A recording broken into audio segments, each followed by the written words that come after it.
What's happening, folks? Welcome back to the channel. As the starting 11 prediction once again, this time for the visit of Hibs tomorrow at Celtic Park. We come into the game off the back of that 1-all draw at Ibrox last weekend.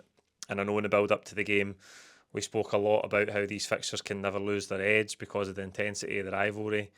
But I think the game did play out a bit like an end of season derby. It had that feel to it where there was maybe a wee bit of a lack of an edge. I think the first half was okay, but it really petered out in the second half. But for our big chance at the end through Dyson to win it, and that'd have been amazing if we could have snatched it at the end. I'm sure there'd been a brilliant party off the back of it, but it wasn't to be. He just ran out of steam. And like I say, I don't think that's a game in this fixture that will be remembering for years to come. It did peter out. It had that sort of end of season feel to it. And I think looking ahead to tomorrow's game, I expect it to be a difficult one for us. Hibs have obviously been playing very well. They did have their league defeat at Pittodrie a couple of weeks ago, but bounced back well last weekend, beating Dundee United. They're still right in this fight for third place. I think they've got a 3 point cushion at the minute with 3 or 4 games to play, so it's tight. They're still going to have an edge because they're trying to achieve something big in the context of their season. For us, is there maybe one eye on the cup final now? We are missing a couple of key players as well, which we'll come back to when we look at the starting lineup in a minute. So I expect this to be a tough game. I think we're going to have to play well. Hibs will be right up for it. And like I say, you just hope we've not lost that edge and we don't maybe have one eye on that cup final at Hampden in a fortnight's time. I'm looking forward to the game. Brilliant weather this week. Looking forward to a 3 o'clock kickoff at Celtic Park. Interesting to hear Brendan Rodgers talk today about Viljami Sinisalo and the impact he's had. Kasper Schmeichel is back available. I think Sinisalo was really competent last weekend. That was a big test for him. I don't think he's made any real glaring errors in the games that he's had. I suppose the injury to Schmeichel, as unfortunate as it was at the time, has given us this opportunity to see what he's like. And I think he's been really good. He looks confident. He doesn't look nervous with the ball at his feet. He looks a competent passer of the ball. I think he's been good, Sinisalo, and it's interesting thinking ahead now if he can keep developing. Again, if Schmeichel's back and he's staying next season, Casper obviously, so if he's fit, how much game time will Sinisalo get throughout the course of next season? But if he can keep developing and build off this start that he's had in this trial period, if you like, of being the Celtic number one, I think he could be in with a shout of actually replacing Schmeichel at the end of next season. I think he's been really good. And it's the first time we've really heard Brendan Rodgers talk about him in any great detail. So let's turn our attention then to the lineup and we'll go through a few talking points as we move through the team. I've just touched on the goalkeeper. As I say, Casper's back. The big question, I suppose, is will Casper just come straight back in, be it for Trophy Day next weekend or for the Cup final the week after at Hampden? Like I say, Sinisalo's barely put a foot wrong, but Casper has also been excellent through the course of the season. A really big player for us since he arrived at the club. You would expect him to come back in, but I don't think it's as cut and dry as that. I don't think it's a dead easy decision for Brendan Rodgers. I think Sinisalo's done well, and it's been good to see that. We brought him in for £1 million in the summer. Again, up until Casper got injured, we really weren't sure because we hadn't seen barely any competitive action for him. But like I say, I think he's done his chance. He's no harm. And he'll definitely play tomorrow, albeit Casper may well be back in the squad and back on the bench. Back four, I think obviously Johnson missed out last weekend. He's going to miss out again tomorrow. That gives Ralston the chance to get another start. Brendan Rodgers confirmed after the game last weekend that Carter Vickers has been needing an injection in his hamstring. Again, that's a bit concerning because if you think about the pre-season before last, where Cameron Carter-Vickers, I think, had that knee surgery and then he was on and off with injury. There was a couple of hamstring injuries in there. I think he's still nursing that problem since that knee surgery is a bit of a concern. He's going to miss out with a view to being back for St Mirren and obviously the cup final being the big one. So I expect Trusty to come back in and partner Liam Scales tomorrow. Now, we've had that a couple of times this season. Probably in the first half of the campaign it happened more often. than it has done the second half, where we've got the two left-sided centre backs. It was okay at times. At others, it was a bit shaky. Again, you see Scales last week at Ibrox. Not a stellar performance by any means. Trusty's been in and out. We've spent £5 million on him. We've spent the guts of £5 million on Nawrocki. We spent 3.5 on Lager Bielka. We have spent a fortune on centre halves, and yet we still find Scales coming back in, and he as well hasn't been at the level where you can say, do you know what, that's his position. He's the top centre half who need to partner Carter Vickers. So I think that's one in the summer. Brendan Rodgers and the club have got a lot of thinking to do in that position. Left back, I think Greg Taylor will keep his place. I think he did shaky performance last weekend, particularly on the ball. We were working the ball out of the back four and wide to Taylor well at times, but then his passes were either too early into Maeda, and far too often they were short, and it let Tavernier nick in and dispossess him. I think there was opportunities for us in those positions, and obviously through the goal that we do get from Ida comes through a ball over the top from Greg Taylor into Dyes and has Tavernier running the other way. I just think we didn't do that enough, and I think Greg Taylor was quite wasteful on the ball. I just think given the number of changes the manager's going to have to make through the team and the players we've got out, I don't think Schlupp will come in. I think Taylor will keep his place. In midfield, I've just gone with the three that usually start. McGregor, obviously, Hatate and Engels. Bernardo had a good impact on the game. We did a poll on Instagram and on Twitter after the game last weekend just to gauge where people were at on who they prefer. Do they prefer Engels or do they prefer Bernardo? That's not framed in any way. I just want to gauge people's opinion.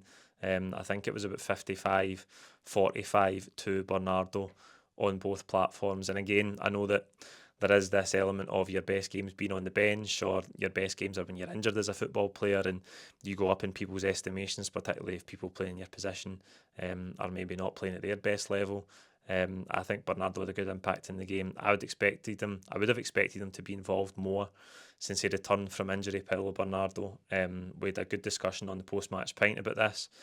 I'm just going to go with those three again. Bernardo could maybe come in for Hatate or for Engels and start the game. I just think because of how little game time he's had, he'll probably take part from the bench again, Bernardo, but I would like to see him start the game. And maybe in the back of Brendan Rodgers' mind, he wants to see more of him before the cup final. He might want to give Hatate or Engels a rest before the cup final. You could make that case for McGregor as well. Could we see Luke McKeown come in? Again, just lower the load on Callum's legs as well before that big game at the end of the month. But I just feel like he'll go with the first choice three because we've got problems in defence and we've got a couple of players out in the front three as well. So right wing, James Forrest received the special recognition award at the Celtic Player of the Year Awards last weekend. It was interesting actually. I think he looked a bit emotional after it. I seen his interview after he picked up the award, and it's probably as emotional as I've ever seen him. It wasn't anything major, but it's not often you can sense that for James Forrest. We know that he's really humble.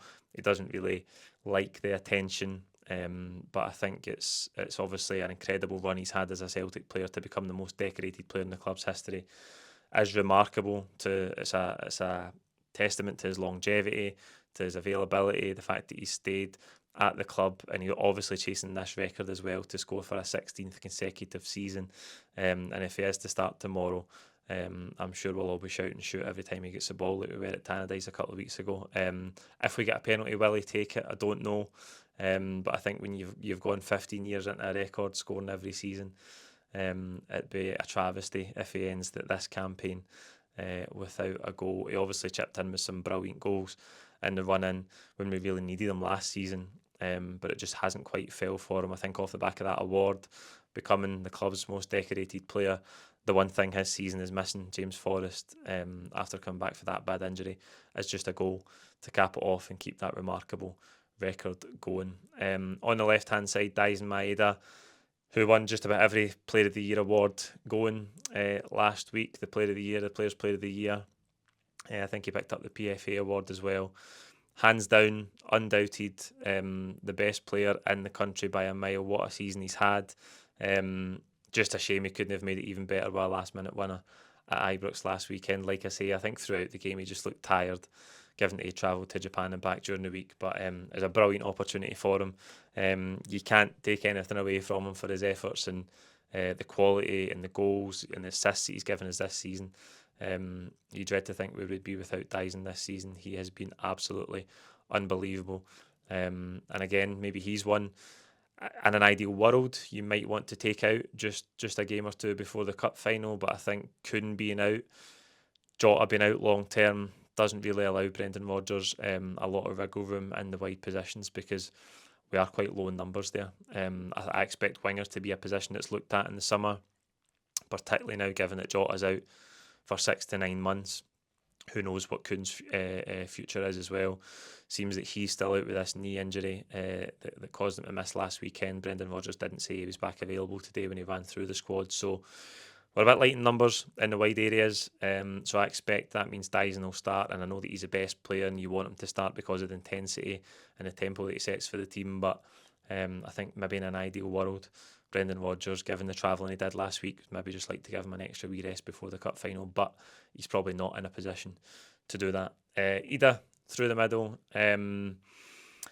Again, I think the thread through this season and certainly over the last 3-4 months with Ida, he's kind of in the same bracket as Engels, where we can see the qualities, we know what they are, he's a good player, but I think the jury's out on him in some quarters and some people want more from him. I think you do find yourself wanting more from him in terms of being cleaner with his touch at times, his link-up play. I think technically he could be a bit more well-rounded. He's got all the attributes in the world. There's no doubt he's always going to score goals, Adam Ida.